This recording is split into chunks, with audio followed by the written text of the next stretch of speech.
ஏமாச்சி அரசியல்னா சொகுசுக்கு இடம் இல்லைன்னு சிஎம் ஸ்டாலின் பேசியிருக்கிறாரே, அரசியல்னா அவ்வளவு கஷ்டமா என்ன? சரி, சிஎமோட ட்விட்டர் பாக்குறியே, ஒவ்வொரு நாளும் எவ்ளோ ப்ரோக்ராம்ஸ்ல கலந்துக்கிறாருன்னு பாத்தியா? சிலர்லாம் ஒரு நாள் டிராவல் பண்ணாலே 3 நாள் லீவ் எடுப்பாங்க. அவரு என்னடான்னா காலையில சவுத்ல ஒரு கிராமத்துல இருந்தா சாயங்காலம் நார்த்ல ஒரு கிராமத்துல இருக்காரு.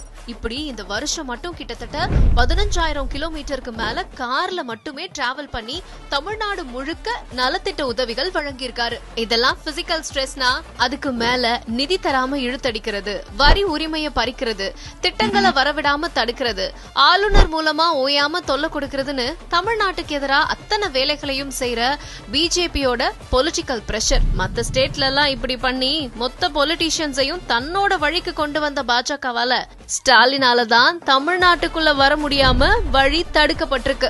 இப்ப சொல்லு, ஸ்டாலின் பாலிடிக்ஸ் எவ்ளோ டஃப்னு.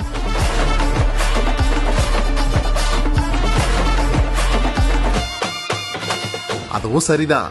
இந்த வருஷம் ஸ்டாலின் செஞ்சதுலயே தரமான சம்பவங்களை சொல்ல பார்க்கலாம். செஞ்சது எல்லாமே தரமான சம்பவம் தான். அதனாலதான் தமிழ்நாடு வரலாறு காணாத பொருளாதார வளர்ச்சியை அடைஞ்சிருக்கு. ஓகே 11.19% பொருளாதார வளர்ச்சியையும் 16% GSTB வளர்ச்சியை நானும் சொல்றேன். ஆமா, ஆனா இப்போ நான் சொல்ல போறது என்னோட ஃபேவரட் மொமெண்ட்ஸ்.